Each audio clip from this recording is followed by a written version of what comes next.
India voice, आपकी सोच, आपकी आवाज। नमस्कार, स्वागत है आप सभी का हमारी खास पेशकश रिपोर्टर लाइव में, जिसके माध्यम से हमारे सभी संवाददाता आपको खबरों पर सटीक जानकारी देते हैं, वो भी ग्राउंड जीरो से। तो चलिए बिना किसी देरी के शुरुआत करते हैं खबरों की। पहली खबर है लखनऊ से, जहां कैंसर अस्पताल में मरीज ने आत्महत्या कर ली। इस खबर पर ज्यादा जानकारी दे रहे हैं हमारे संवाददाता राज वर्मा। लखनऊ के सुशांत गोल्ड सिटी स्थित कैंसर इंस्टीट्यूट अस्पताल में बीते दिन दादू राम, जिनकी उम्र 45 वर्ष बताई जा रही है, जिन्होंने छठी मंजिल से कूदकर जान दे दी। वहीं पर मौके पर पुलिस पहुंची, अफरा तफरी का माहौल रहा, पर कहीं न कहीं मामले को शांत कराया गया। वहीं बताया जा रहा है कि 19 जून को एसजीपीजीआई में दादू राम भर्ती होने के लिए आए थे, जहां पर उन्हें ब्रेन ट्यूमर बताया गया था और बीते दिन उन्हें लखनऊ कैंसर इंस्टीट्यूट अस्पताल में रेफर कर दिया गया था। अब ऐसे में कहीं न कहीं अस्पताल के सुरक्षा व्यवस्था पर सवाल खड़ा होता है कि छठी मंजिल तक दादू राम, जो कि पीड़ित थे, वो कैसे पहुंचे और किस तरीके से आगे की घटना घटित हुई। वहीं उनके परिजनों का साफ तौर पर कहना है कि उन्हें दौरे आते थे, जिसकी वजह से कहीं न कहीं यह घटना घटित हुई है। कैमरा पर्सन के साथ मैं राजकिशोर वर्मा, इंडिया वॉइस के लिए। अब खबर महिलाबाद से है, जहां पर पकड़ी गई असलहा फैक्ट्री के मामले में नया खुलासा हुआ है। क्या कुछ खुलासा हुआ, बता रहे हैं हमारे संवाददाता मोहम्मद आसिफ। यूपी की राजधानी लखनऊ में बरामद हथियारों का कनेक्शन कश्मीर और पीओके से भी जोड़कर देखा जा रहा है। खुफिया एजेंसी को कई चौंकाने वाले राज मिले हैं। फिलहाल खुफिया एजेंसी अब इस बात पर पड़ताल कर रही है कि इन हथियारों को कहीं आतंकवादियों तक तो नहीं भेजा जा रहा था। फिलहाल पुलिस ने लैपटॉप और कॉल डिटेल के आधार पर पड़ताल तेज कर दी है। दरअसल राजधानी लखनऊ के मलिहाबाद थाने से महज 500 मीटर दूरी पर हकीम सलाउद्दीन के घर छापेमारी किया था, जिसमें 300 राइफल, पिस्टल व अन्य धारदार हथियार बरामद हुए थे। पुलिस ने सलाउद्दीन के घर से 50,000 कारतूस भी बरामद किया था। इन कारतूस के बरामद होने के बाद खुफिया एजेंसी भी पूरी तरह से अलर्ट मोड पर आ गई थी। सलाउद्दीन से हुई पूछताछ में कई चौंकाने वाला राज सामने आ रहा है। सूत्रों के मुताबिक इन हथियारों का कनेक्शन कश्मीर और पीओके से भी जोड़कर देखा जा रहा है। एसटीएफ के हाथ ऐसा सबूत लगा है, जिससे यह अंदेशा जताया जा रहा है कि इन हथियारों को कश्मीर भेजा जा रहा था और साथ ही साथ पीओके से कई संदिग्ध लोगों से मोबाइल के जरिए बातचीत भी हुई थी। इस पर अब पूरी तरह से एसटीएफ और खुफिया एजेंसी अलर्ट मोड पर आ गई है। खुफिया एजेंसी को यह भी अंदेशा है कि इन हथियारों को आतंकवादियों के हाथ बेचा जा रहा था और उन्हें सप्लाई दी जा रही थी। फिलहाल पुलिस और एसटीएफ पूरी तरह से एक्टिव दिख रही है। देखना यह होगा कि जिस तरह से खुफिया एजेंसी को अंदेशा है कि इन हथियारों को आतंकवादियों के हाथों तक पहुंचाया जा रहा था और साथ ही साथ पीओके के संदिग्ध लोगों से बातचीत भी की गई थी। फिलहाल इस मामले में अभी कई और खुलासे होने बाकी हैं। सहयोगी इसरार के साथ आसिफ बेग, इंडिया वॉइस, लखनऊ। उत्तराखंड में पंचायत चुनाव को संशोधित अधिसूचना जारी हो चुकी है और कब से नामांकन की प्रक्रिया शुरू होगी, इस पर जानकारी दे रहे हैं हमारे संवाददाता अभय कैंतुरा। चुनाव की दोबारा से अधिसूचना जारी हो चुकी है। ये कह सकते हैं कि 2 जुलाई से 5 जुलाई तक नामांकन यहाँ पर किए जाएंगे। यानी जो शेड्यूल पहले था, उस शेड्यूल को कुछ दिनों के लिए और आगे बढ़ाने का काम यहाँ पर किया गया था। हाईकोर्ट ने भी इस दिशा में निर्देश दिए थे और अब ये कह सकते हैं कि उसी निर्देश के आधार पर राज्य निर्वाचन आयोग की तरफ से पंचायत चुनाव की जो अधिसूचना थी उसको जारी कर दिया गया, जिसमें 2 से 5 जुलाई को नामांकन होंगे, उसके बाद की प्रतिक्रियाएं होंगी और पहले चरण के लिए जो मतदान होगा वो 24 जुलाई को यहाँ पर होगा।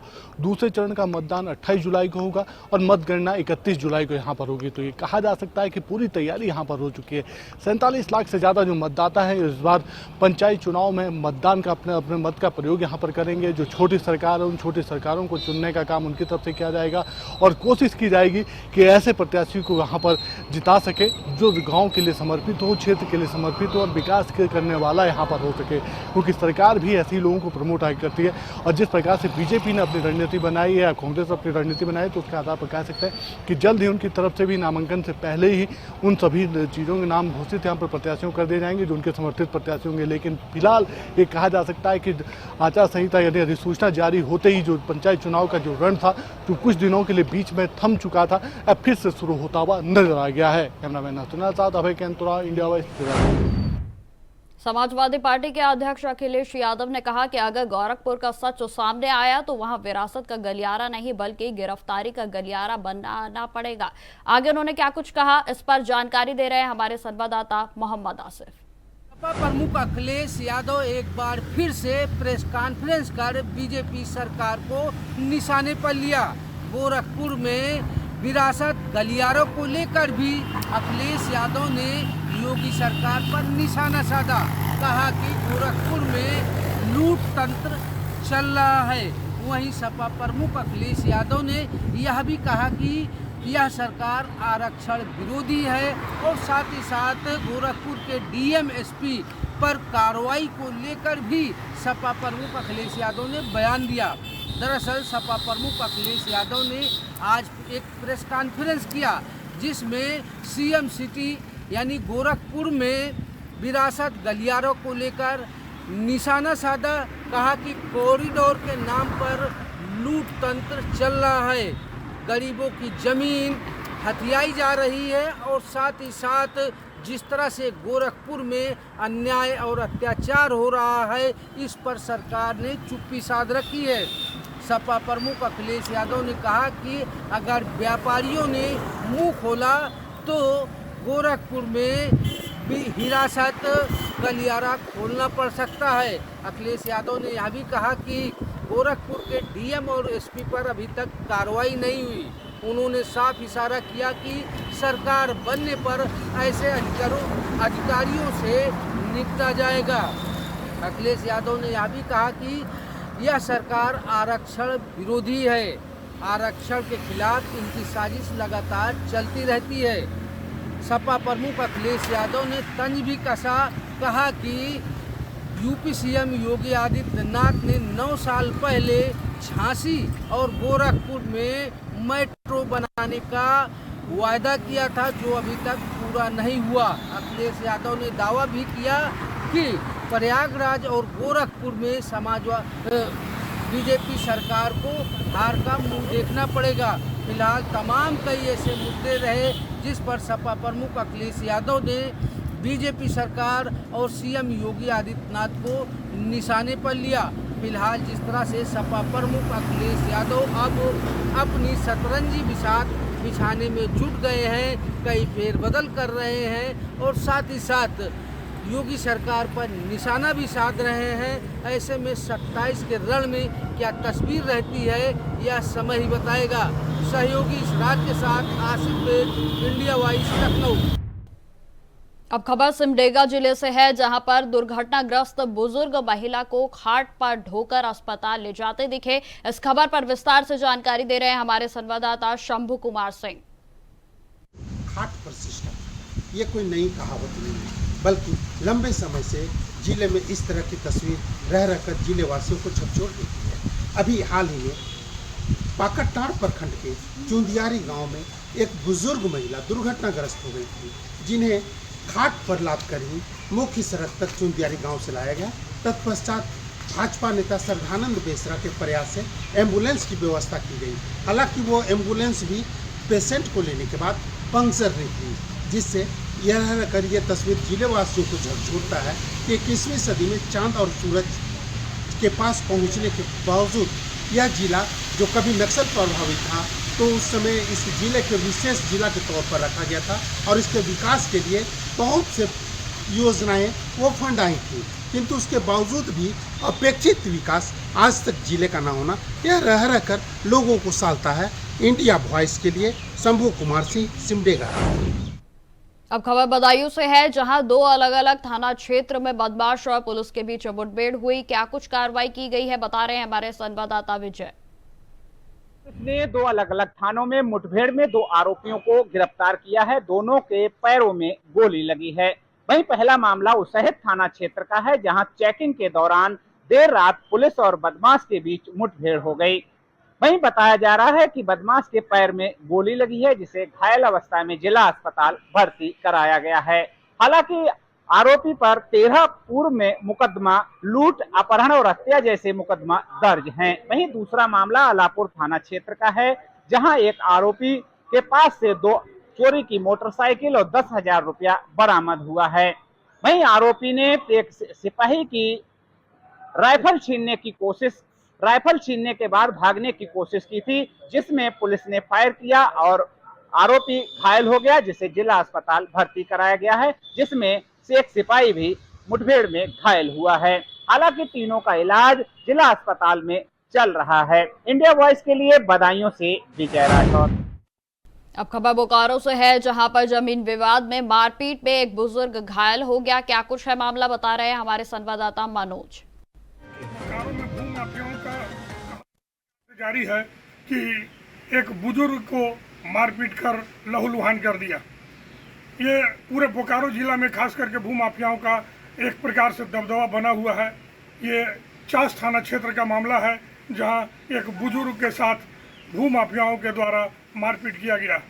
उस बुजुर्ग का कहना है कि हम लोग लगातार पुलिस पदाधिकारी या फिर यहाँ के उपायुक्त सारे लोगों को अपनी शिकायत दिया, लेकिन किसी ने भी नहीं सुनवाई की और आज उसका ये परिणाम हुआ कि उन्हें मारपीट कर घायल कर दिया गया। आज भी वो न्याय के लिए पदाधिकारियों के पास पहुँचे हैं। अब देखना है कि पुलिस इसमें क्या संज्ञान लेती है। इस बुजुर्ग को न्याय मिल पाता है या नहीं मिल पाता है, ये तो बाद में दिखेगा। लेकिन खासकर माफियाओं का नज़र जो बोकारो पर ज़मीन के दलालों का है, वो काफ़ी बड़ा नेक्सस बना हुआ है और प्रशासन जब तक मुस्तैदी से इसे नहीं कुचलेगा, तब तक यहाँ ज़मीन माफियाओं का दबदबा बना रहेगा।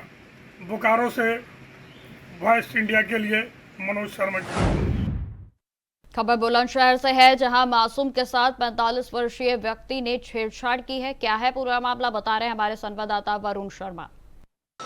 यूपी के बुलंदशहर में 5 साल की मासूम बच्ची के साथ 45 वर्षीय व्यक्ति ने छेड़छाड़ की घटना को अंजाम दिया। वहीं पुलिस ने आरोपी को गिरफ्तार कर लिया है। दरअसल आपको बता दूं, बुलंदशहर के अहमदगढ़ थाना क्षेत्र इलाके के एक गांव में 5 साल की मासूम बच्ची अपनी मां के साथ खेत पर चारा लेने गई थी। लौटते समय एक 45 वर्षीय व्यक्ति ने उसको बहाने से बुला लिया और आम के बाग में ले गया, जिसके साथ छेड़खानी की। जिसके बाद सूचना मिलते ही परिवार के लोग मौके पर पहुंच गए और पुलिस को भी सूचना दे दी। सूचना मिलते ही थाना पुलिस मौके पर पहुंची और मौके से ही आरोपी को गिरफ्तार कर लिया है। वहीं पुलिस अब वैधानिक कार्रवाई करने में लगी है। वहीं थाना प्रभारी ने बताया है कि परिवार की तहरीर पर मुकदमा दर्ज किया गया है और उसके बाद आरोपी को हिरासत में लेने के बाद अब पुलिस पूरे मामले की जांच पड़ताल में जुटी है। Varun Sharma, India voice, Bulandshahr. अब खबर मधुरा से है, जहां पर कई महिला संगठनों ने मिलकर श्री बांके बिहारी मंदिर कॉरिडोर निर्माण के लिए राधे राधे की ईंट भेंट की है। इस दौरान क्या कुछ कहा महिलाओं ने, बता रहे हैं हमारे संवाददाता फारूक। मथुरा में ठाकुर बांके बिहारी मंदिर पर 5 एकड़ में बनने वाले कॉरिडोर के लिए एक तरफ जहां गोस्वामी समाज के लोग इसका विरोध कर रहे हैं, कॉरिडोर को बनाने का विरोध कर रहे हैं और उनका कहना है कि वृंदावन की कुंज गलियों का अस्तित्व समाप्त हो जाएगा। वहीं दूसरी ओर तमाम महिलाओं ने इकट्ठा होकर एक रैली निकाली और समर्थन में 251 ईंट कमिश्नर शैलेंद्र कुमार सिंह को उन्होंने भेंट करी। इसमें उन्होंने साफ तौर पर कहा है कि ये कॉरिडोर बनना चाहिए। इससे दर्शनार्थियों को सुगम, सरल और सुदृढ़ दर्शन हो सकेंगे।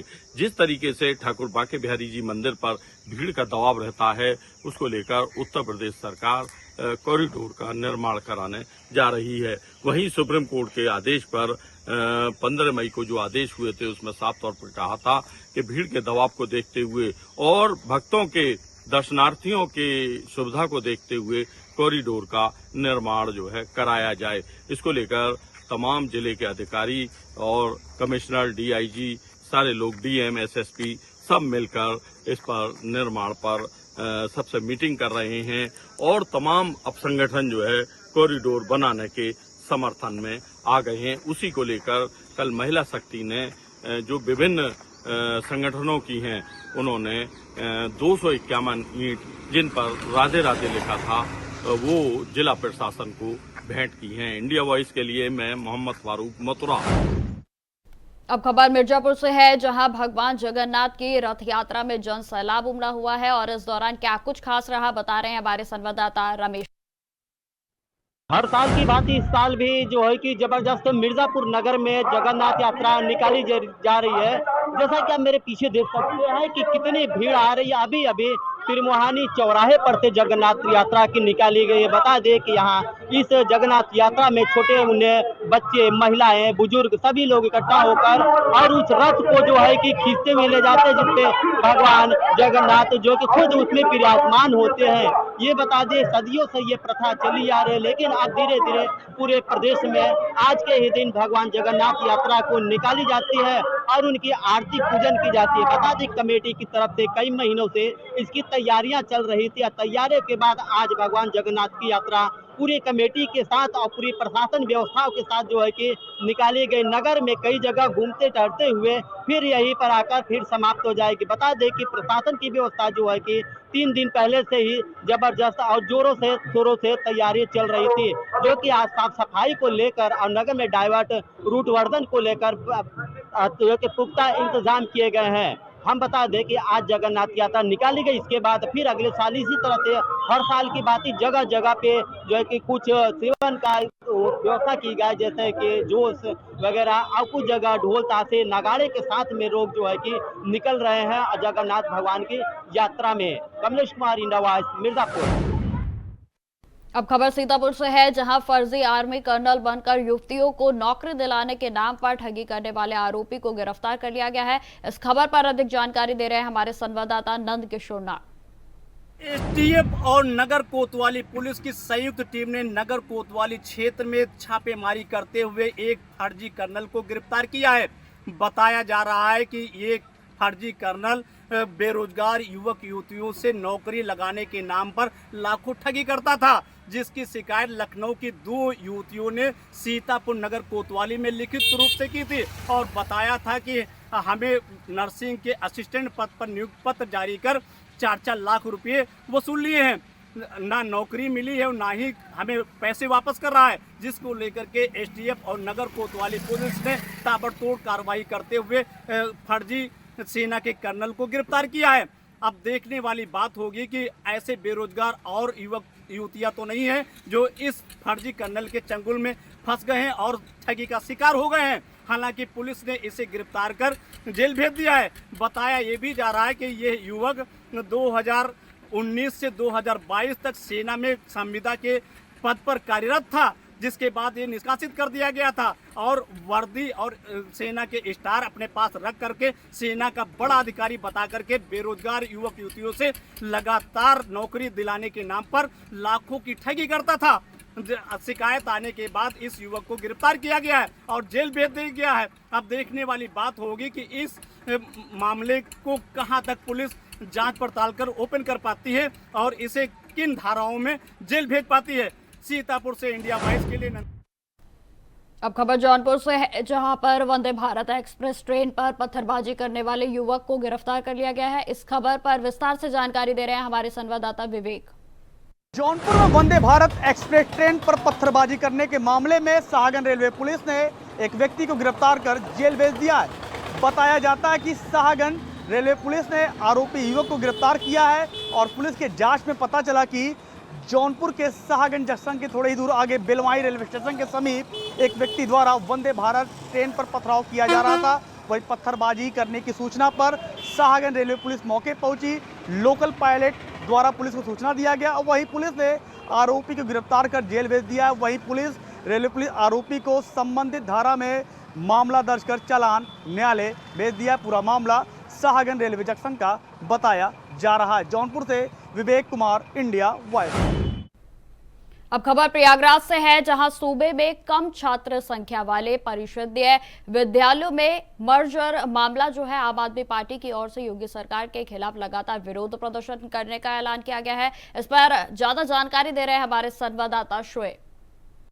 संगम नगरी प्रयागराज में आज आप पार्टी के पदाधिकारियों ने एक कॉन्फ्रेंस के जरिए शिक्षा नीति पर उत्तर प्रदेश की सवाल उठाया। योगी सरकार ने जिस तरह से बेसिक शिक्षण स्कूलों को मर्जर करने का जो योजना है उसको लेकर के अब आक्रोश देखने को मिल रहा है। उनकी तरफ से कहा गया है कि आप पार्टी इस मामले को गांव-गांव तक पहुंचाएगी, क्योंकि पिछले कुछ दिनों से सरकार जिस तरह से शिक्षा की नीति में इस तरह के रवैये अपना रही है, जिससे कहीं ना कहीं शिक्षा के अधिकार से छात्रों को वंचित किया जा रहा है। जिस तरह से बड़ी संख्या में स्कूलों को मर्जर करने या बंद करने की योजना है, इसमें कई लाख बच्चे पिछले कुछ सालों में स्कूल को भी छोड़ चुकी है। तो इस तरह से जो उत्तर प्रदेश की योगी सरकार की शिक्षा नीति है उस पर सवाल किया है और इसको लेकर के अब आप पार्टी आंदोलन करने के मूड में और जल्दी पर वो अमली जामा पहनाते हुए गांव-गांव पे एक तरह से जो लोग हैं उनको जोड़ करके इसका विरोध करेगी। उनकी तरफ से ये भी कहा गया है कि एक तरफ मधुशाला बनाए जा रहे हैं,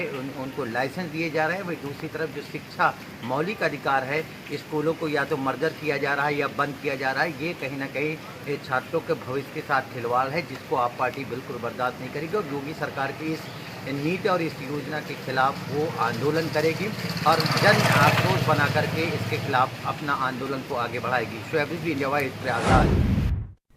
अब खबर देवरिया से है, जहां विद्यालय में सो रहे प्रबंधक की कुल्हाड़ी से गला काटकर हत्या कर दी गई और जिससे क्षेत्र में सनसनी फैल गई है। इस घटना पर अधिक जानकारी दे रहे हैं हमारे संवाददाता बालेंदु। देवरिया जनपद के रुद्रपुर में बीती रात एक दिलदहला देने वाली वारदात सामने आई है। यहाँ डीडीएम पब्लिक स्कूल के प्रबंधक की सोते समय कुल्हाड़ी से गला काटकर निर्मम हत्या कर दी गई। वहीं आपको बता दें कि इस घटना से पूरे इलाके में सनसनी फैल गई है। रुद्रपुर कोतवाली क्षेत्र के फतेहपुर निवासी धनंजय पाल उम्र 55 पुत्र स्वर्गीय शंकर पाल रामनगर में डीडीए पब्लिक स्कूल के प्रबंधक थे। प्रतिदिन की भांति शुक्रवार रात भोजन करने के बाद वह विद्यालय परिसर में ही सोने चले गए थे। आपको वही बताओ कि देर रात किसी अज्ञात व्यक्ति ने उन पर कुल्हाड़ी से हमला कर दिया और गला काटकर उनकी हत्या कर दी गई। हत्या में प्रयुक्त कुल्हाड़ी विद्यालय से लगभग 100 मीटर दूर झाड़ियों में मिली है। घटना की सूचना मिलते ही मौके पर पुलिस पहुंच गई। फॉरेंसिक टीम के साथ जांच पड़ताल शुरू कर दी गई है। धनंजय पाल की मौत की खबर सुनते ही परिजनों में कोहराम मच गया है। पुलिस ने शव को कब्जे में लेकर पोस्टमार्टम के लिए भेज दिया है। फिलहाल पुलिस हत्या के मामले में आरोपित की पहचान में जुटी हुई है। आपको वही बता दें कि इस हत्या से पूरे फतेहपुर कांड में गमगीन माहौल है और लोगों में आक्रोशित दिखाई दे रहा है। अब देखते हैं कि आरोपी पुलिस से कब तक दूर भागे फिर रहे हैं। देवरिया से बालेंद्र त्रिपाठी, इंडिया वाइज। अब खबर सरायकेला के हैंसल से है, जहां पर धूमधाम और हर्षोल्लास के साथ प्रभु जगन्नाथ की रथ यात्रा निकाली गई। इस दौरान क्या कुछ खास रहा, बता रहे हैं हमारे संवाददाता रविकांत। लोक आस्था का महापर्व रथ यात्रा यानी भगवान जगन्नाथ प्रभु रथ में सवार होकर मौसी बाड़ी के लिए निकलते हैं। अब ये उड़ीसा के ये रथ यात्रा ज़्यादातर उड़ीसा में ही मनाया जाता था, लेकिन अब झारखंड में भी इसका काफ़ी ज़्यादा महत्व है। बता दूं कि उड़ीसा के पुरी में रथ यात्रा में हजारों लाखों की संख्या में वहाँ भीड़ उमड़ती है रथ खींचने के लिए, मौसी बाड़ी पहुँचाने के लिए। उसी प्रकार अब झारखंड में भी जगह जगह रथ यात्रा निकाली जाती है। जहाँ सरायकेला में भी इसका एक खासा महत्व देखने को मिला, जब रथ यात्रा में बड़े पैमाने पर रथ बनाया गया था और रथ में सवार भगवान जगन्नाथ प्रभु अपने भाई बलभद्र और अपनी बहन सुभद्रा के साथ मौसी बाड़ी के लिए रवाना होते हैं। उस दौरान उस रथ को खींचने के लिए लाखों की संख्या में श्रद्धालु को भीड़ उमड़ती है। इसी दौरान झारखंड सरकार के पूर्व मुख्यमंत्री सरायकेला के विधायक चंपाई सोरेन भी इस रथ यात्रा में शामिल हुए थे और उन्होंने भी रथ खींचकर मौसी बाड़ी पहुंचाने के लिए अपना वहां पहुंचे थे। इस दौरान हजारों के लाखों की संख्या में वहां भक्तों की भीड़ उमड़ी थी और ये केवल सरायकेला ही नहीं बल्कि राजनगर में भी।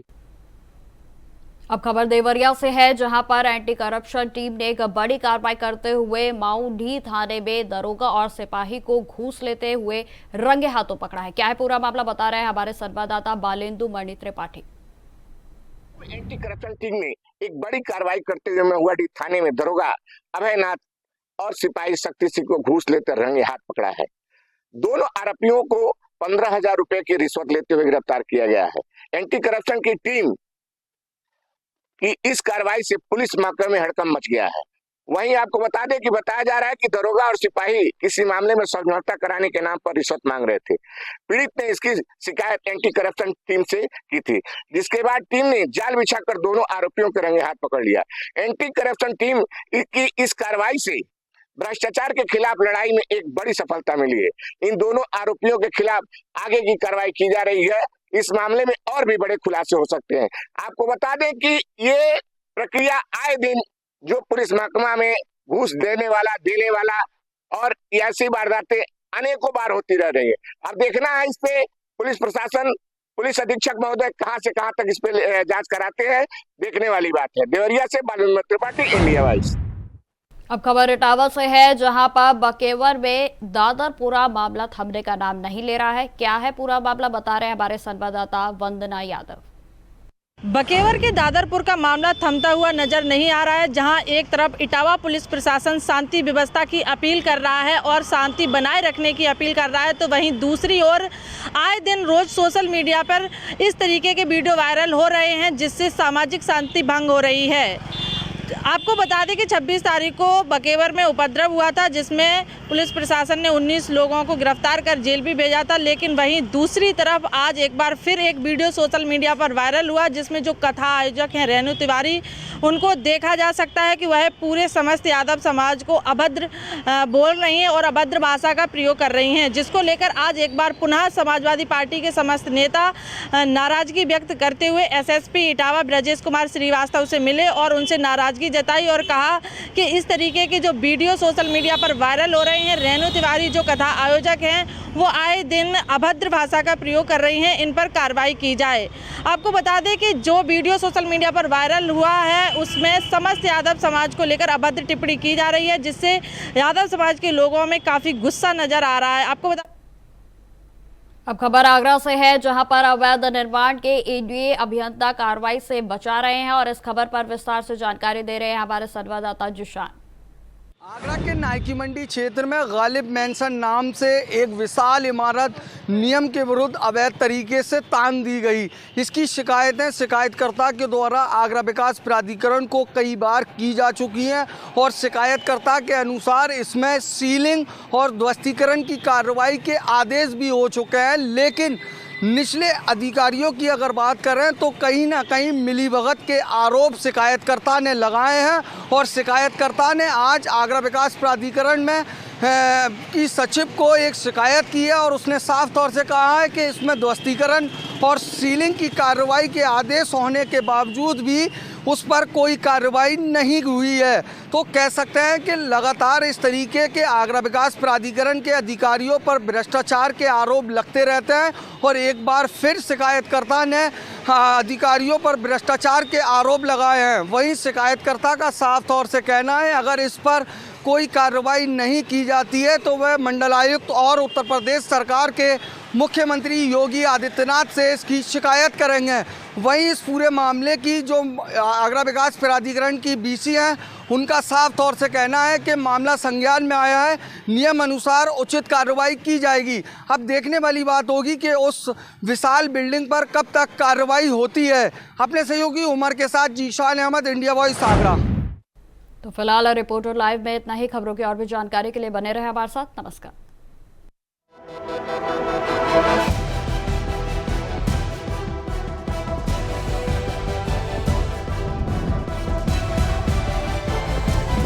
इंडिया वॉइस, आपकी सोच, आपकी आवाज।